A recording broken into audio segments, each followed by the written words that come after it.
안녕하세요. 저는 인생의 가장 큰 위기에서 엄청난 일을 겪었던 사람입니다. 하늘이 무너져 내리는 슬픔 속에 빠진 사람들을 보면 사람이라면 대부분 많은 위로와 응원을 건네주기 마련인데요. 정말 충격적으로 그 아픔에 되려 소금을 뿌리는 인간 같지도 않은 인간도 존재하더라고요. 그게 얼마나 큰 충격이었는지 몰라요. 당시 저는 너무 놀라 목소리도 제대로 안 나왔지만 모든 사건들이 지나간 지금, 오히려 그때의 그 충격적인 사건은 조상신이 도와주신 위기 속의 기회였다는 걸 알게 되었어요. 오늘은 여러분들께 저의 기가 막힌 사연을 들려드리기 위해 글을 시작하게 되었습니다. 제 부족한 글 끝까지 들어주시면 감사하겠습니다. 저는 강릉에서 나고 자란 강릉 토박이에요. 저희 부모님과 일가 친척분들도 거의 다 그쪽에 거주하고 계시죠. 나중에 서울에 있는 대학에 가고 나서야 알았는데 어릴 적 저처럼 바다를 많이 보고 논 아이는 많지가 않았다더군요. 다들 부모님이 학원을 보내고 가외를 시키고 엄하셨다는 얘기를 듣고 놀랐어요. 저희 부모님은 전혀 그런 분들이 아니시거든요. 오히려 잘 놀아야 건강하게 큰다는 말을 자주 하셨죠. 저희 아빠는 택시 운전을 하셨는데 제가 어릴 때부터 지금까지 하고 계세요. 제가 아주 어렸을 적에는 사업을 하셨는데 그게 잘 풀리지 않았다고 해요. 저는 너무 어렸을 때라 지금은 기억이 나지 않지만 저랑 나이 차이가 좀 나는 오빠의 이야기를 들어보면 당시 저희 집이 조금 힘들어지기는 했었다고 합니다. 그래서 그때 이후로 저희 아빠는 운전대를 잡게 되었다고 하는데 제가 기억하고 있는 건 저희 아빠는 항상 밤 늦게까지 일을 하시고 오셔서 늘 평일 낮에는 주무셨다는 거예요. 그렇게 성실한 저희 아빠는 사업으로 생긴 빚을 일찍이 다 갚고 나서도 저희 두 남매를 키우기 위해 눈이 오나 비가 오나 쉬는 날 없이 운전대를 잡으셨답니다. 아빠가 그렇게 성실하게 일하셨기에 저희 엄마도 항상 아빠를 살뜰히 챙겨드렸어요. 집안에서 살림을 도맡아 하셨던 엄마는 미국 영화에 나오는 여자 히어로나 다름이 없는 분이셨죠.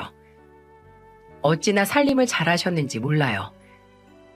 어릴 적에는 몰랐는데 성인이 된 후에 생각해보니 엄마는 항상 아침마다 아빠와 오빠 그리고 제 도시락을 하루도 빠짐없이 챙겨주셨거든요. 특히 하루 종일 밖에서 일하는 아빠가 매일 사 먹는 밥을 먹으면 건강을 해친다며 건강하고 맛있는 도시락으로 꼼꼼히 신경을 써주셨죠. 그래서 저는 나중에 내가 시집갈 때가 되면 엄마한테 제대로 살림살이를 배워야지 하는 생각을 늘 하고 있었답니다. 하지만 저의 바람은 끝내 이룰 수가 없었어요. 정말 슬픈 이유 때문이었죠. 그 이유는 저희 엄마가 일찍 돌아가셨기 때문입니다. 저희 엄마는 제가 막 취직을 했던 25살 겨울에 육교를 건너시다가 빙판에 발을 잘못 디뎌 그만 사고로 하늘나라로 가셨거든요. 저는 육교에서 넘어지는 게 그렇게 무서운 일인지 몰랐는데 엄마가 나이도 있으시고 하필 굴러 떨어지시면서 머리를 부딪히신 게 큰 사고가 된 것이었죠. 한순간의 사고로 엄마를 잃게 된 저희 가족은 한동안 슬픔에서 헤어나올 수가 없었답니다. 특히 본가 집에 홀로 남게 되신 저희 아빠가 가장 많이 힘들어하셨어요. 하지만 세월이 흐르며 저희 가족 모두 각자의 바쁜 생업을 이어가다 보니 점점 슬픔을 잊고 다시 일상을 이어나갈 수 있게 되었죠. 엄마의 생각이 다시 절실하게 났던 건 제가 결혼을 막 결심하고 준비하던 시기였어요. 저는 결혼할 사람을 친구의 주선으로 만나게 되었는데요. 친구가 소개시켜준 사람은 저와 나이 차이는 조금 있지만 그래도 젊은 마인드와 성실한 생활을 이어가는 사람이었기에 호감을 갖게 되었어요. 그리고 그런 올곧은 태도는 작지만 스스로 운영하는 사업이 있기 때문에 자연히 몸에 배이게 된 것 같았죠. 그런 남편의 모습은 2년간의 연애 기간에도 큰 의지가 되었고, 결국 저는 지금의 남편과 결혼을 결심하게 되었답니다. 하지만 얼마 지나지 않아 결혼에 대한 저의 부푼 기대는 산산조각이 나고 말았어요. 바로 상견례 자리 때문이었죠. 부모님끼리 인사하는 자리라 신경도 많이 쓰이고 긴장이 많이 되는 자리였는데, 그래서 저는 더더욱 신경을 많이 쓰려고 노력했거든요. 그건 남편도 마찬가지였고요.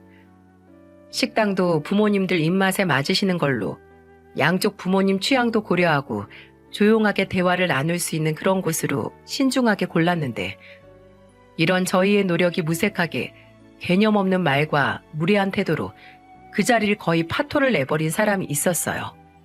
바로 시모였죠.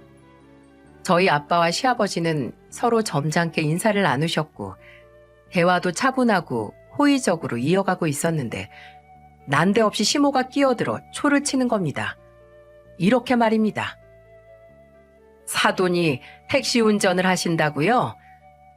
그거 하면 한 달에 얼마나 벌어요? 아니지, 하루에 뭐 얼마나 벌어요?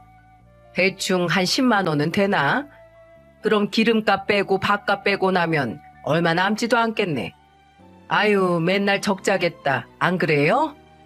나중에 우리 아들한테 괜히 돈 달라거나 도와달라는 등 그러지 마세요. 저희 집안 거덜내려고 결혼하신 거 아니잖아요. 아셨죠? 그 말을 듣는데 너무 어이가 없어서 말도 안 나오더군요. 저희 아빠도 많이 당황하신 눈치였어요. 제가 너무 화가 나서 한마디 하려는 순간 시아버지가 크게 호통을 쳤습니다. 당신, 그게 무슨 말버릇이야? 내가 조심히 하라고 했지? 그 입 좀 그만 방정대란 말이야. 왜 이렇게 때와 장소 구분도 못하고 막말을 해대는 거야? 입 다물어. 그렇지 않으면 가만두지 않을 테니까. 그래서 제가 화를 내려다가 참았죠.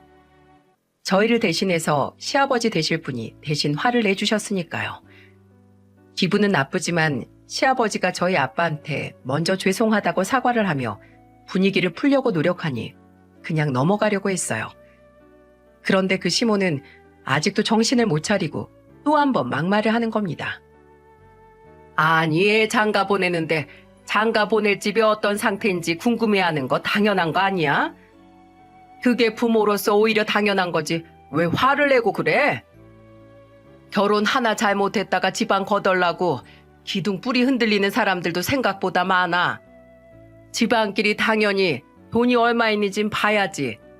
그럼 택시 기사 한다는 집안한테 그냥 애를 보내? 이 정도 물어볼 수도 있잖아. 시모는 이렇게 또 한 번 막말을 하니 제 남편이 낮은 목소리로 시모에게 경고를 했죠. 그만하세요. 남의 결혼 파토 내지 마시고. 어머니가 걱정하실 문제도 없을 뿐더러 신경 쓰실 일도 아니에요. 한 번만 더 이 자리에서 막말하시면 어머니야말로 다달이 카드값 말도 안 되게 나오는 거 다 끊어버릴 테니까 그런 줄 아세요. 그냥 아예 이 자리가 끝날 때까지 가만히 좀 계셔주셨으면 좋겠네요.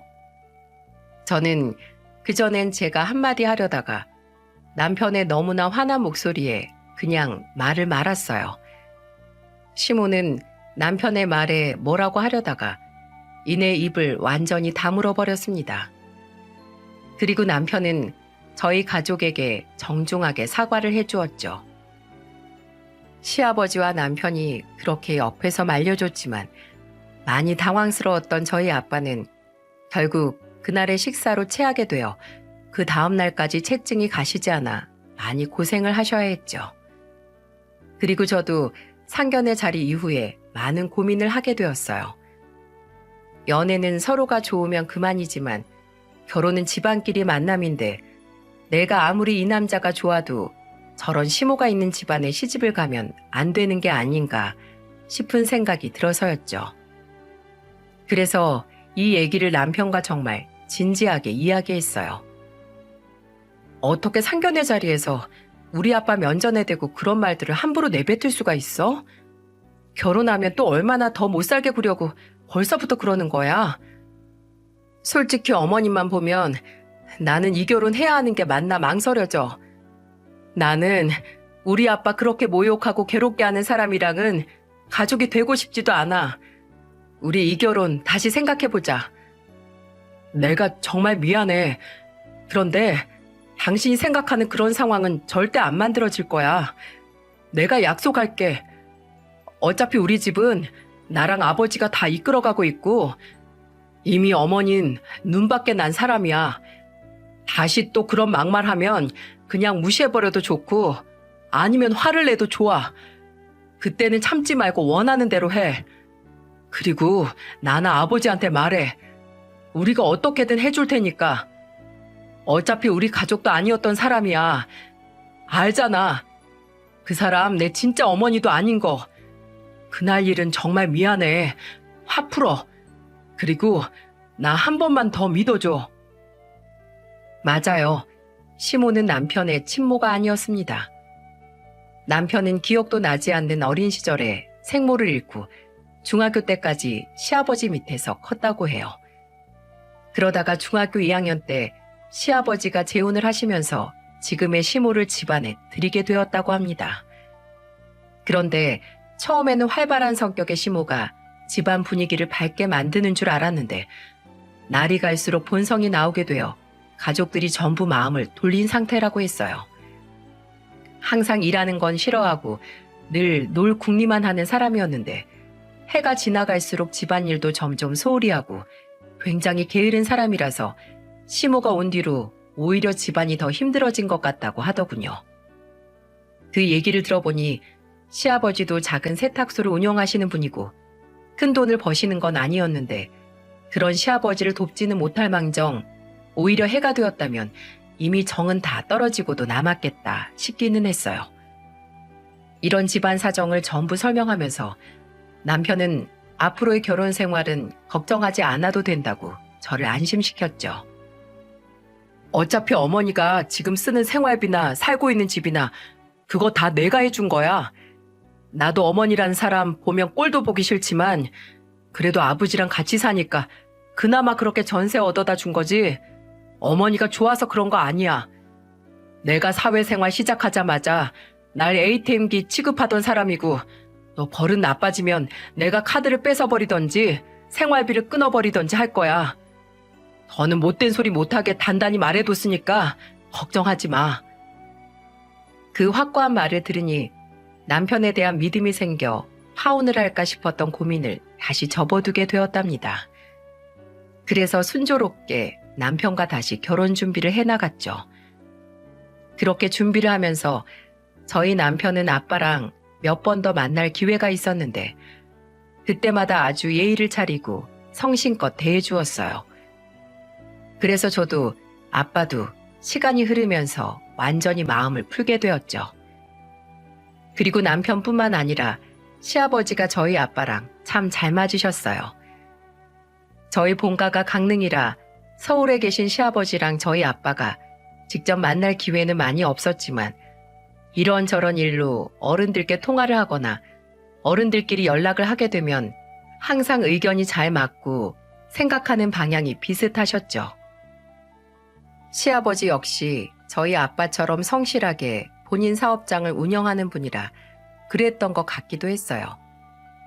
그걸 보니 딱 한 사람, 시모만 빼면 정말 완벽한 결혼이라는 생각이 절로 들 수밖에 없었는데 항상 제가 그 걱정을 내비치면 시아버지도 남편도 시모는 걱정하지 말라며 단호하게 이야기하니 긍정적으로 생각을 하게 되었죠. 그렇게 시간이 흘러 어느덧 결혼식 날이 코앞에 다가오게 되었어요. 저희는 저희 쪽도 남편 쪽도 올라오시는 친척분들이 전부 집안 곳곳에서 오셔서 차라리 그냥 서울의 예식장을 잡았습니다. 대신 교통이 편리한 곳으로 잡았죠. 저희 아빠는 결혼식 날에 맞춰서 미리 관광버스를 대절해 놓았다고 하시더라고요. 가족 지인분들과 아예 다 같이 올라오셨다가 다 같이 내려가신다고요. 아빠는 결혼식 전날 낮에 전화를 하면서 걱정하지 말라며 이야기를 하셨답니다. 그리고 예식 끝나면 강릉으로 와서 아빠는 조금 더 뒤풀이를 할지도 몰라. 우리 딸이 이렇게 다 커서 시집을 간다니 집안 어른들도 너무 대견해 하시더구나. 아유, 정말 내일이네. 세상에 이런 날이 오다니. 아빠는 우리 딸이 언제 이렇게 다 커서 결혼을 한다니. 정말 아직도 이렇게 어린 딸 같은데 참 감개무량하기도 하고, 네 엄마가 이 자리에 같이 있었으면 참 좋아했을 텐데 싶기도 하고 그러네.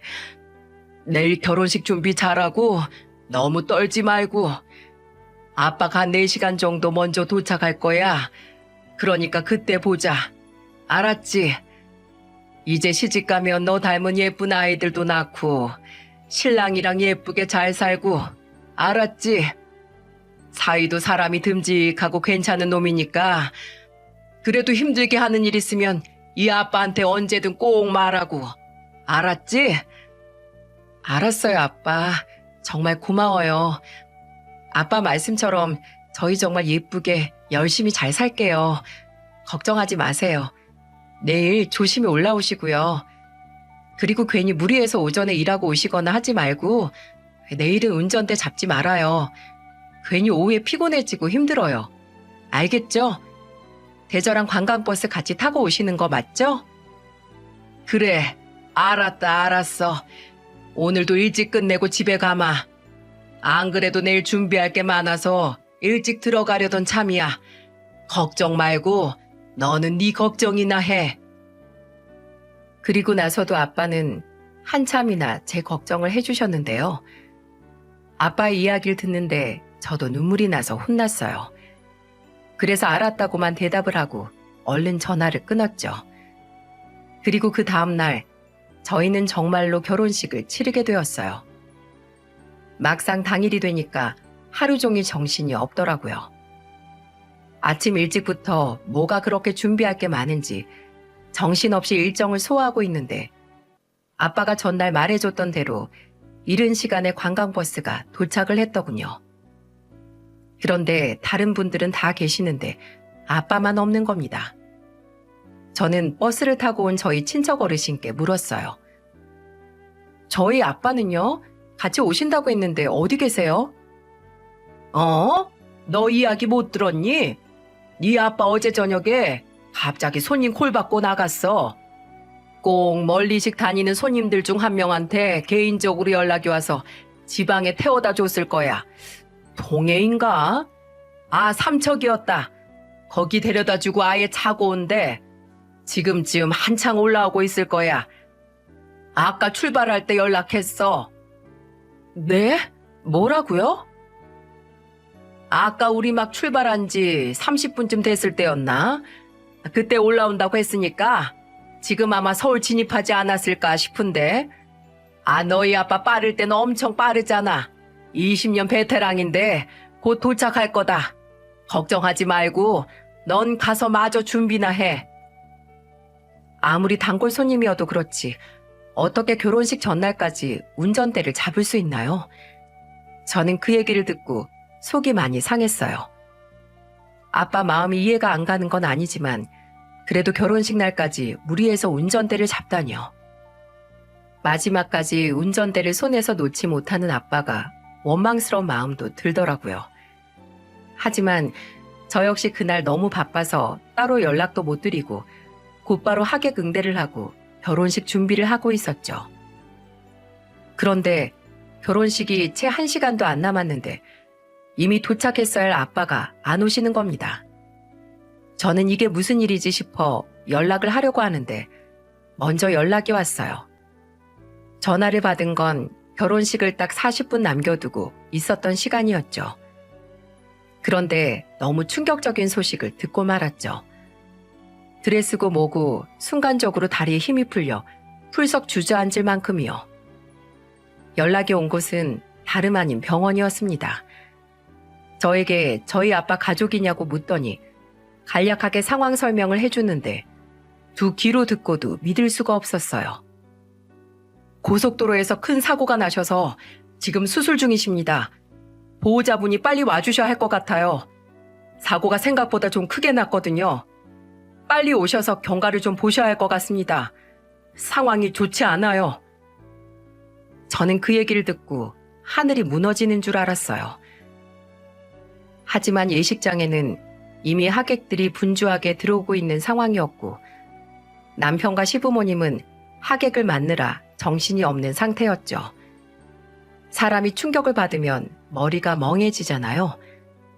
저는 멍하니 이 결혼식을 어떡하지 하는 생각과 또 동시에 빨리 병원에 가야 하는데 하는 마음으로 어쩌지 못하고 눈물만 흘리고 있었어요.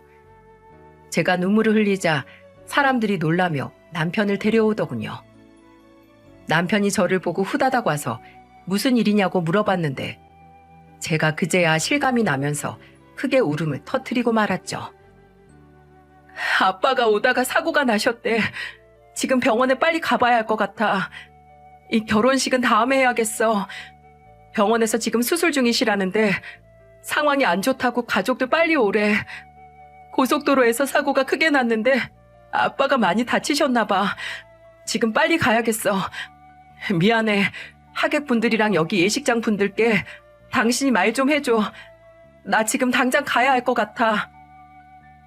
남편은 제 이야기를 듣고 깜짝 놀라며 알겠다고 얼른 가라고 했죠. 드레스를 이미 입은 상태였기에 그 상태로 갈 수 없어 후다닥 대충이라도 옷을 갈아입으려고 자리를 옮기려는데 그 사이에 이야기를 들었는지 시아버지와 시모가 왔어요. 소식을 들은 몇몇 하객분들도 저에게 와서 아유 어떡하니 얼른 가 얼른 이라며 제가 신발도 갈아 신고 하는 걸 도와주시고 있었죠. 저에게 오신 시아버지는 다급한 목소리로 저희 아빠 걱정을 하셨어요. 어디 병원이라고? 혼자 갈 수 있겠니? 아이고 이게 다 무슨 일이야. 택시 잡지 말고 여기 차 가져온 사람 누구 있었더라? 그 차 타고 가. 아들 운전 잘하는 놈 있잖아. 네 친구 중에 부탁 좀 해라. 지금 여기서 택시 잡는 게 시간 더 걸려. 빨리 얼른. 그런데 그런 사람들의 걱정 속에서 난데없이 충격적인 막말을 늘어놓는 사람이 있었어요. 바로 시모였죠. 시모는 대뜸 와서 짜증부터 부리더니 자신의 화를 못 참겠다는 듯 저에게 이야기했습니다. 아니 지금 너네 아빠 하나 때문에 이 많은 하객들 돌려보내고 결혼식을 무르는 게 말이 돼? 예, 너 지금 얼마나 많은 사람들한테 민폐 끼치고 있는지 알고나 있어? 지금 내 친구들, 우리 가족들 전부 지방에서 올라왔는데 너 하나 때문에, 아니 너네 아빠 하나 때문에 이게 뭐니? 오늘 이거 예식장 이미 취소할 수도 없고 전부 새 돈 들어가야 되는데 그 돈은 다 어쩔 거야? 너 네 집이 물어낼 거니? 이렇게 당일날 결혼을 파토내는 경우가 어딨어? 하여간에 못 배운 집안 같으니라고. 그 말을 듣고 단박에 시아버지와 남편의 표정이 험악해졌죠. 남편은 시어머니한테 말했어요. 제정신이세요? 사람이 다쳤다고요. 그것도 지금 제 아내 아버지가 다쳤다는데 그게 무슨 개념 없는 소리예요? 아무리 계모다 하고 참아주려고 해도 지금 선 넘으셨네요. 도저히 참아줄 수 있는 상태가 아니네요. 나가요. 나가시고 그쪽 하객은 그쪽이 알아서 하세요. 그냥 이 결혼식장에서 나가서 아예 들어오지 마세요. 그런데도 그 여자는 반성하는 기미도 없이 어이가 없다며 대꾸했죠. 아니 너 웃긴다. 아주 네 애미한테 막말이네. 뭐? 계모? 내가 틀린 말 한 거 어딨어? 너 정신 차려. 지금 이거 조상신이 도우시는 거야. 이런 집안이랑 결혼하지 말라고 아예 파토를 내주시는 거라고. 이렇게 가족들한테 망신 주고 피해주는 집안이랑은 상종도 하지 말라는 뜻 같은데 그냥 이참에 아예 이 결혼을 엎어. 내가 아는 지인들 얘보다 더 예쁜 여자 많으니까 차라리 내가 그런 여자들 소개해 줄 테니까 그냥 이 결혼을 엎어. 남편은 그 여자를 문 밖으로 끌고 나갔어요. 그러면서 말했죠. 조상신이 도운 건 당신을 혼주석에 앉히지 말라고 그거 하나 도와주셨지. 앞으로 나한테 엄마 소리 같은 거 못 들을 줄 알아. 알겠어? 그리고 내 도움 같은 거 하나도 받을 생각하지도 마. 집안 망신이니 피해니 그런 건 지금 당신 혼자 다 하고 앉아 있으니까. 염치가 있으면 당신 친구들인지 뭔지 다 데리고 꺼지라고. 알겠어? 가! 그리고 그 여자가 기가 막혀 하던 어쩌든 시아버지께 아버지, 결혼식 하기 어려울 것 같으니 정리 좀 부탁드릴게요. 지금 아내 혼자 보내는 건 위험할 것 같아서 제가 같이 병원에 데리고 가겠습니다. 라고 하고 저를 데리고 갔어요. 시아버지는 고개를 못 드시고 얼른 데려가라며 저희를 보내주셨죠. 그리고 시아버지의 배려와 빠른 판단으로 저희는 남편 친구의 도움을 받아 빠르게 병원에 도착할 수가 있었어요. 도착하니 아빠는 수술이 아직도 한창 진행 중이셨죠. 발을 동동 구르며 수술이 끝나기를 기다렸는데 그 기나긴 시간이 지나고 드디어 수술이 끝나고 나니 의사는 다행히 좋은 결과를 이야기해 주었어요. 수술은 잘 끝났지만 그래도 내일 저녁까지는 예의주시하셔야 합니다. 지금 큰 고비를 잘 넘기셨으니까 조금 마음 놓으세요. 내일 한번 경과를 두고 보십시다. 남편과 저 그리고 저희 오빠랑 다른 친인척분들이 모두 가슴을 쓸어내렸어요. 저희 가족의 비극으로 하객들은 전부 그날 헛걸음을 할 수밖에 없었지만 오히려 저희 가족은 수많은 하객분들의 위로와 응원을 받을 수가 있었어요. 단 한 분도 불평불만 없이 저희 아빠가 고비를 넘겼다는 소식을 듣고 함께 기뻐해 주셨죠. 아, 물론 시모와 그 지인들은 모르겠습니다. 그 여자는 아예 이 결혼식에서 철저히 외면당했거든요. 시모는 시아버지에게도 남편에게도 철저히 외면받았고 거의 결혼식장에서 쫓겨나다시피 했거든요. 나중에 들어보니 결혼식 하객들에게 진심으로 사과를 드리며 식장을 정리한 시아버지도 그 여자의 하객들은 크게 신경 쓰지도 않으셨다고 해요. 그러는 와중에 저희 아빠는 고비를 잘 넘기셔서 3일 후에 드디어 눈을 뜨시게 되었어요. 눈을 뜨자마자 저부터 찾으시더라고요. 아빠는 거동이 불편한 와중에도 눈물을 흘리며 저에게 미안하다고, 연신 미안하다고 하셨습니다. 아빠가 미안하다. 우리 딸 결혼식도 제대로 못 해주고 이 아빠가 정말 너무 미안해. 내가 이번 결혼 때 너한테 제대로 도움을 준 게 없어서 한 푼이라도 더 벌어보겠다고 욕심을 내던 게 그만 그 운전대를 잡지 말았어야 했는데 우리 딸 아빠가 정말 미안하다. 아빠 왜 그랬어? 난 아빠만 있으면 된다고 몇 번을 말해. 혼수도 내가 충분히 마련할 수 있고 아빠는 그런 걱정 하나도 안 해도 돼. 난 그런 것보다 아빠가 더 소중한 거 알잖아. 아빠가 날 어떻게 키웠는데 그거 내가 다 아는데 어떻게 돈이 아빠보다 중요할 수가 있겠어. 아빠 제발 위험한 운전은 하지 마요. 무리하지 말고 일하라고 그렇게 이야기했는데 다음부터 절대 그러지 마. 알겠어? 그래. 이제 2번 다시 이런 실수 저지르지 않으마. 아빠가 미안하다. 정말 미안해. 다시는 우리 딸 마음 아프게 하지 않을게. 아빠가 다 미안해. 그렇게 병실은 또 울음바다가 되고 말았어요. 그날 이후로 아빠는 한동안 입원 치료를 받아야만 했답니다. 굉장히 긴 시간이었죠.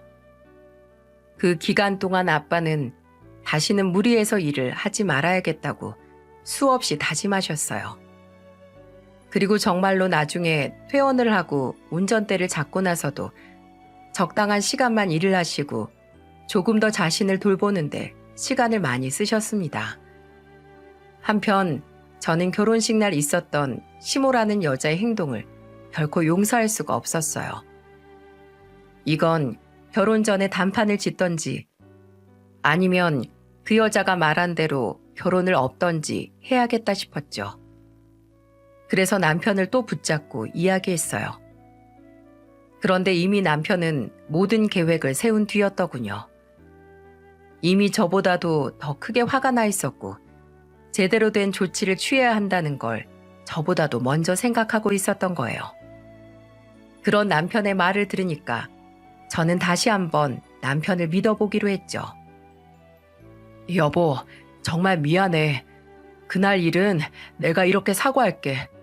정말 한 번만 더 나한테 기회를 줘. 이미 내 인내심도 다 바닥이 나버렸고 난 더 이상 그딴 여자한테 어머니 소리도 하고 싶지 않아. 내가 다 알아서 처리할 테니까 당신은 지켜보기만 해. 그동안 20년 동안이나 참아줬는데 더 이상은 참아줄 이유가 없어. 잘못을 했으면 벌을 받아야지. 가만두지 않을 거야, 그 여자. 두고 봐.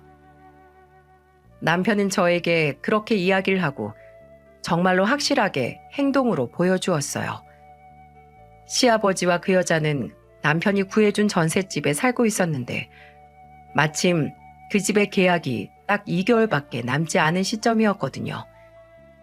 그래서 남편은 전셋집부터 빼버렸습니다. 더 이상 계약하지 않겠다고요. 그리고 그 여자가 쓰던 카드도 전부 해지해버리고 생활비도 딱 끊어버렸죠. 그러자 시댁에서는 아니 그 여자 혼자 난리가 났습니다. 남편은 시댁에 찾아가서 그냥 통보해버렸다고 해요. 이제 더 이상 이 집 계약도 안 해주고 다른 집을 구해주지도 않을 겁니다. 2달 이후에 어디서 사시든 알아서 구해서 사세요. 그리고 아줌마, 제가 드린 차키도 반납하세요. 아, 여기 있네. 알아서 제가 가져갈게요. 이거 제 아내가 타고 다니면 딱일 것 같네요. 그리고 카드사에 전화해봤자 뭐 나오는 거 없으니까 그만 좀 전화하세요. 어차피 제 명인데 아줌마가 전화한다고 뭐가 나오겠어요? 머리가 그렇게 나빠요? 어쨌든 이제 다 알아서 벌어먹고 사시던지 하세요. 제 인내심은 딱 여기까지예요. 그런 남편의 말에 그 여자는 단박에 입에 거품을 물며 소리쳤다고 합니다. 뭐? 예, 이걸 다 가져간다니 그게 무슨 말이야? 안 그래도 이번 달 생활비도 안 주길래 내가 따지려고 했더니만 그보다도 더한 불효를 저지르겠다는 거야? 너, 네 엄마한테 이렇게 막대하면서 뭘 그렇게 당당하니? 빨리 차키 이리 안내? 그걸로 새로 생긴 쇼핑센터 가기로 했는데 내 친구들이랑 약속 파토나게 되면 어떡하라고 그러는 거냐? 그럼 이 나이에 버스 같은 거라도 타라는 거야 뭐야? 허튼 소리 말고 어서 이리 내. 아직도 정신을 못 차리시네. 집이나 알아보세요 아줌마. 아니 이러는 게 어딨냐고. 줬다가 뺏는 게 어딨어 이 도둑놈아. 어떻게 염치도 없이 뻔뻔한 얼굴을 하고 이런 도둑질을 할 수가 있어? 염치 없기는 당신이 들어야 할 소리고 당신이 우리 집에 들어와서 그동안 무슨 부모 노릇을 했다고 이렇게 소리를 지르는 거야? 막말로 내가 학생 때부터 밥을 제때 먹기로 했어? 집안일 하기로 했어? 그렇다고 돈을 벌어오는 것도 아니고 맨날 놀러 다니면서 돈 쓸 줄이나 알았지. 도대체 그동안 한 게 뭐가 있는데? 그렇다고 우리 아버지한테 잘한 것도 없고. 정신 차려 이 아줌마야. 지금 나한테 소리 지를 때가 아니라 당신 앞가림이나 신경 써야 할 때야. 남편은 시모와의 말씨름을 끝내고 곧바로 그 집을 나와버렸죠. 사실 이 모든 일은 시아버지의 계획이었어요. 결혼식이 파토나고 저희 아빠가 위급하셨을 그때 이미 이 모든 생각을 하셨다고 하더군요. 그래서 상황이 수습되자마자 남편에게 전셋집도 다 빼버리고 생활비며 이런 지원도 전부 끊어버리라고. 이제 네 엄마도 아니니 엄마 취급하기 싫은 거 억지로 할 필요도 없다고 하셨다고 합니다. 그날 결혼식장에서 보여준 그 여자의 끔찍하고 더러운 말과 태도로 인해 오만정이 전부 떨어져 버렸다고요. 일가 친척 어르신 그리고 처가댁 식구들 다 보는 앞에서 그게 무슨 망신이란 말이냐. 내가 사람을 잘못 들여도 한참 잘못 들였다. 그리고 너무 오래 참아줬어. 그 여자는 우리 집에 들어왔으면 안 되는 존재였는데 그냥 방치한다는 게 이 사달이 날 때까지 와버렸구나. 나도 이 상황이 정리되는 대로 바로 그 여자랑 이혼부터 할 테니까 너도 봐주는 거 없이 행동해라. 더 이상 그딴 여자를 와이프라고 얘기하기 쪽팔려서 같이 못 살겠다. 아주 제명에 못 살겠어. 나는 걱정하지 말고 네 돈 들어간 건 전부 싹 다 가져가. 나는 세탁소 운영하면서 혼자 충분히 살아갈 수 있으니 저렇게 쪽팔린 여편애랑 같이 사느니 차라리 혼자 살아갈란다. 그래서 남편이 시아버지의 말을 듣고 안 그래도 자기가 혼쭐을 내고 싶었다며 아버지가 먼저 말씀해 주셔서 감사하다며 그런 일들을 저질러 버린 것이었죠. 그럼에도 그 개념 없는 여자는 남편의 말이 그냥 하는 말인 줄 알았나 봅니다. 그렇게나 눈치가 없는 여자니 이 지경까지 왔겠거니 싶지만서도 참 기가 차더군요. 남편이 전세 계약을 연장하지 않겠다고 이야기하니 집주인은 집을 부동산에 내놓은 모양이었어요. 그래서 부동산에서 연락이 가니까 그제서야 발등에 불이 떨어졌다고 생각했는지 헐레벌떡 남편에게 연락을 해오더랍니다. 그렇게 경고를 할 때도 한 귀로 듣고 한 귀로 흘렸다는 소리겠죠. 그 무개념 여자는 전화를 해서 남편에게 마구 화를 냈어요. 이게 지 키워주는 애도 모르고 집을 내놔? 너 이거 네 아버지가 알면 가만히 있을 것 같아? 나만 여기 살아? 네 아버지도 여기 살고 있어. 부모를 이렇게 길바닥에 내치는 자식이 세상 천지 어디 있단 말이냐? 이래서 머리 검은 짐승은 거두지 말랬는데 어디 부모 공경할 줄 모르고 이렇게 함부로 대하는 거야. 당장 부동산에 전화해서 취소해. 그래서 남편은 콧방귀를 끼며 그 여자에게 일침을 날렸어요. 더 이상 부모 자식 관계로 그 여자랑 묶이는 것도 지쳤던 남편은 아예 대놓고 선을 그으며 이야기했다고 하더군요. 제가 저번에 분명히 말씀드렸죠? 저는 그쪽 같은 엄마 이제 안 둔다고. 저를 뭐 아들로 생각한 적도 없으면서 당신 필요할 때만 아들이니 부모니 하는 거 참 염치도 없네요. 쪽팔리지 않으세요? 엄마는커녕 제대로 된 어른 같지도 않은 사람한테 내가 왜 집을 내줘야 합니까? 그리고 아버지랑은 이미 다 얘기 끝났으니까 괜히 아버지 들먹거리지 마세요. 당신이 꺼낼 카드 같은 건 줄 아시나 본데 아버지도 당신 같은 사람 내친 지 오래니까. 뭐? 그게 무슨 소리야? 아버지 당신이랑 이제 이혼할 거라고요. 남편이 그렇게까지 이야기하자 시모는 갑자기 정말 깜짝 놀랐다는 듯 아무 말도 못했어요. 한동안이나요. 그러더니 갑자기 태세를 바꿔서 남편에게 꼬리를 내리고 징징거리기 시작했죠. 예, 알았다. 에휴, 내가 잘못했어. 그래도 내가 이 집에서 나가면 당장 어딜 갈 수 있다고 그러니? 진짜로 길바닥에서 잘 수도 없는 노릇이잖아. 안 그러니? 그래, 알았어. 내가 말실수해서 미안하다. 그러니까 얼른 다시 부동산에 연락해서 집은 다시 안 내놓겠다고 해. 내 그 며느리? 그 애랑 결혼하든 말든 난 신경도 안 쓰마. 그냥 이 집에서 살게만 해줘. 그리고 생활비도 얼마 쓰지 않을 테니까 딱 한 달에 150만 원만 줘라. 그럼 그걸로 알아서 살아갈 테니. 남편은 그 이야기를 듣고 웃으면서 말 같지도 않은 소리 말라며 전화를 끊어버렸죠. 됐고요. 앞으로 당신 밥벌이는 당신이 알아서 하세요. 이제 와서 이렇게 손바닥 뒤집듯이 빈다고 해서 제가 받아줄 것 같습니까? 꿈 깨세요. 그러게 진작 제 주제를 알고 상식적으로만 행동했다면 이런 일이 벌어졌겠어요? 당신이 그냥 조용히만 살았어도 우리도 이러지 않았을 겁니다. 그놈의 주둥이 하나 간수 못해서 다른 사람들 아픔에 소금 뿌리고 염치 없이 굴더니 꼴 좋네요. 짐 정리 안 하고 일 안 구하고 버티시려면 마음대로 하세요. 길바닥에 나앉든 빌어먹고 살든 내 알 바 아니니까. 예, 이대로 가버리면 어떡하니? 예, 아들, 내가 잘못했다니까. 나랑 조금만 더 얘기해, 아들. 그리고 얼마 후 정말로 그 여자는 길거리에 나앉게 되었고 시아버지랑 이혼도 당하게 되었습니다. 그럴 즈음에 저희 아버지는 막 중요한 치료를 끝내고 퇴원을 하셨죠.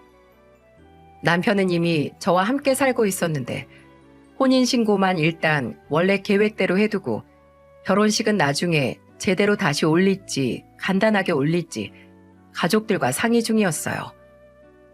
저희 아빠 건강 문제도 있고 결혼식 문제도 있어서 시아버지까지 포함해 저희 가족들은 만날 일이 잦았는데 그때마다 중간중간 그 여자의 소식을 짤막하게 들을 수 있었죠. 시아버지는 그래도 마음이 그렇게까지 모질지 못하셔서 그 여자랑 이혼도 하고 내치시면서도 몸 누일 곳은 알아보라며 1,000만 원 정도를 주고 내보내셨다고 합니다.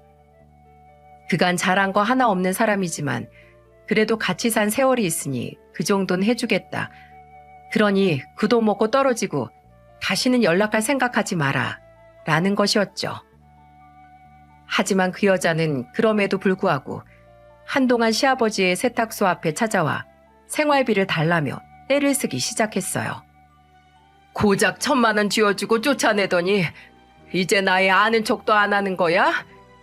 나 지금 당장 먹고 살 돈도 없고 월세도 못 내게 생겼다니까? 내가 진짜 길바닥에 나앉도록 내버려 두겠다는 거야 뭐야? 그래도 20년간 같이 산 세월이 있는데 내가 꼭 거짓골이 돼야 속이 풀리겠어? 내가 많은 돈 바라는 것도 아니잖아. 딱 200만 달라니까? 당신 그 정도 돈은 있잖아. 아니야? 당신은 당신 아들이 집도 다시 구해주고 용돈도 주겠지만 난 완전 찬밥 신세로 전락해버렸다니까? 그러면 당신이라도 날 좀 도와줘야 하는 거 아니야? 대답 좀 해봐. 200만 원만 달라고. 여기가 어디라고 자꾸 찾아와? 제정신이야? 사람이 돼서 그저 돈돈거리고 다른 사람 목숨 귀한 줄도 모르더니 그깟 밥 좀 굶고 길바닥에 놨는 거 가지고 이러는 거야? 그리고 일을 해서 돈을 벌면 해결될 일이잖아. 뭐? 고작 1,000만 원? 10,000원 한 장이라도 당신 힘으로 벌어보고 그딴 소리를 해. 여태 우리 가족 피 빨아먹으면서 살면서 주제도 모르고 나대다가 버림받아 놓고 아직도 정신을 못 차려? 다신 찾아오지 마. 가라고. 당신한테 줄 돈은 10원 한 장도 없어. 정말 저는 직접 본 것도 아니고 시아버지와 남편의 입을 통해 전해 들은 것인데도 징글징글 하더군요. 그러니 그 모습을 직접 지켜본 시아버지는 얼마나 질려버렸겠어요. 시아버지의 호통에도 그 여자는 하루가 멀다 하고 계속해서 세탁소를 찾아왔다고 해요. 그러니 세탁소에 옷을 맡기러 오거나 찾으러 오는 손님들도 가게 앞에 자꾸 이상한 여자가 있는 걸 목격할 수밖에 없었겠죠. 그렇게 시아버지는 세탁소 운영에도 손해를 보게 될 위기에 처하게 되셨어요. 세탁소 특성상 손님들이 머물러 있진 않지만 아무래도 소문이 흉흉하게 나서 좋을 게 없지 않겠습니까? 아무리 혼을 내도 하도 찾아오자 시아버지는 어느 날 작정하고 그 여자가 찾아올 만한 시간대에 미리 청소를 하고 있었다고 합니다. 그리고 득달같이 그 여자가 또 찾아와 돈을 달라며 떼를 쓰기 시작하자 청소가 끝난 뒤 생긴 걸레빤물을 양동이째로 부어버렸다고 해요. 부정물을 온몸에 뒤집어 쓰게 된 그 여자는 눈이 뒤집힐 듯 화를 내며 귀가 찢어질 정도로 비명을 질렀는데 시아버지는 그 소리를 모두 잡아먹을 만큼 크게 호통을 치며 이야기했습니다. 또 찾아오면 그땐 여기에서 끝나지 않을 거야. 알겠어? 당신 인생 당신이 알아서 살든지 말든지 하라고. 그리고 지금 나한테 무릎 꿇고 싹싹 빌어도 모자랄 판국에 이런 피해를 끼쳐? 아주 배은망덕한 여자 같으니라고. 다음에 또 찾아오면 경찰 부를 테니까 그렇게 알아. 알겠어? 여기서 더 험한 꼴 나게 해줄 테니까 오려면 당신도 마음 단단히 각오하고 와야 할 거야. 내가 어쩌자고 너 같은 여자를 집안에 들였다가 진즉에 이렇게 내쫓았어 했는데 가! 안 가? 가만히 있어보자. 쓰레기통도 가져다 놨어 했는데. 시아버지가 쓰레기통까지 그 여자에게 퍼부으려고 하자 그 여자는 그제서야 구정물을 잔뜩 뒤집어진 몰골로 헐레벌떡 자리를 피했다고 했어요. 그리고 다행히 그날 이후로는 시아버지 세탁소 앞에는 얼씬도 하지 않았다고 합니다. 하지만 시아버지는 혹시 모른다며 또 그 돈 잡아먹는 귀신 같은 여자가 시아버지를 혹은 남편을 귀찮게 할지 모른다면서 두 사람의 전화번호도 아예 바꿔버리셨어요. 그때 이후로 시아버지 안색은 날로 밝아지고 평온해지셨습니다. 남편은 시아버지가 운영하시는 세탁소와 가까운 곳에 작은 집을 하나 얻어들였고 시아버지는 그곳에서 홀로 지내시며 너무나 평화롭고 좋다고 하셨어요. 하루 종일 속 시끄럽게 굴거나 하루가 멀다 하고 돈 문제, 사람 문제로 속을 썩일 사람이 없으니 이제야 살 것 같다고요. 시아버지의 말을 들어보니 그 여자는 그간 오랜 세월 동안 그 입 하나 간수를 잘못해서 여기저기 문제를 일으키고 다니는 사고뭉치였더군요. 사람의 본성은 아무리 주변 사람이 혼을 내고 고치려고 해도 참 변하지가 않나 봐요. 그렇게 듣게 된 그 여자의 소식은 처참하기 짝이 없었죠. 반지하 월세방을 전전하며 월세도 내지 못해 쫓겨날 위기에 처했다는 소식을 마지막으로 들었던 것 같아요. 악으로 모인 살림은 악으로 망한다더니 그 꼴이 딱 들어맞았네요. 시아버지와 남편의 말로는 그동안 그 집에 살면서 맨날 돈을 쓰고 다니고 친구들이랑 놀러 다니느라 집에 들어오는 날도 손에 꼽았다고 하더군요. 그러면서 남편은 결국 그 여자는 제 손으로 자기 팔자를 점점 더 힘들게만 만들 것이라고 장담을 했어요. 그 여자의 게으른 천성이 하루 이틀 만에 바뀔 리가 없다면서요. 정말로 남편의 말은 딱 맞더라고요. 남편이 호언장담했던 말을 저는 그냥 흘려들었는데 그 말이 그대로 실현되었다는 걸 나중에 아주 우연한 기회에 알게 되었답니다. 시아버지와 그 여자가 이혼을 한 지 약 7개월쯤 지났을 때였던 것 같아요. 저는 그날 외출할 일이 있어서 남편과 복잡한 시내를 다녀오는 길이었는데 공원 옆에서 그 여자를 발견했어요. 거긴 노숙자들에게 무료로 밥을 나눠주는 무료 급식소였죠. 그 여자는 머리는 산발에 대체 얼마나 씻지 않은 건지 얼굴이며 온몸에 더러운 때국물을 뒤집어 쓰고 있는 모양새였어요. 그걸 보니 참 처참하기 짝이 없더라고요. 남편도 제 시선을 따라가 그 여자를 봤는데 아무런 감정도 없는 표정으로 하던 얘기를 마저 하며 지나갔어요. 저 역시 더 이상 그쪽으로는 눈도 돌리지 않고 모른 채 하고 지나갔죠. 저희 아빠에게 돈이며 재산 운운하며 제 주제도 모르고 까불던 여자가 저렇게 되니 통쾌하기도 했지만 어딘지 모르게 씁쓸한 감정도 같이 들더라고요. 그래도 어쩌겠어요. 똥이 무서워서 피하는 것도 아니고 저도 같이 더러운 꼴 보지 않으려면 결혼 전에 이렇게 빨리 정리가 된 게 다행이었죠. 요즘 저희 집은 평화 그 자체랍니다. 아빠는 몸이 많이 좋아지셔서 오후에 조금씩 다시 일을 시작하셨어요. 남편이 돈을 좀 벌기도 하고 염치도 없이 돈을 빼먹고 살던 악덕한 여자가 없어졌으니 오히려 그 돈으로 저희 아빠를 잘 모셔주고 있죠. 그래서 아빠는 꾸준히 재활치료도 하고 일도 적당히 하며 살고 계십니다. 시아버지 역시 변함없이 성실하게 일을 하시고 간혹 1, 2주에 한 번씩 퇴근 후에 저희 집에 오셔서 저녁도 드시고 반주도 걸치고 들어가고 계시죠. 저희 부부는 내년 초쯤에 엄마 아빠가 될 예정입니다. 이렇게 평화로워진 집에 우리 아기가 살게 되어서 얼마나 다행인지 모른답니다. 앞으로 저희 가족에게 찾아올 더 큰 기쁨이 벌써부터 기대가 되고 설레네요. 지금까지 저희 가족이 겪은 이 기막힌 사연을 읽어주셔서 감사해요. 이제 부모가 되는 저희 부부를 여러분들이 응원해 주세요. 저희도 여러분의 가정이 항상 평화롭고 행복하길 응원하겠습니다. 감사합니다.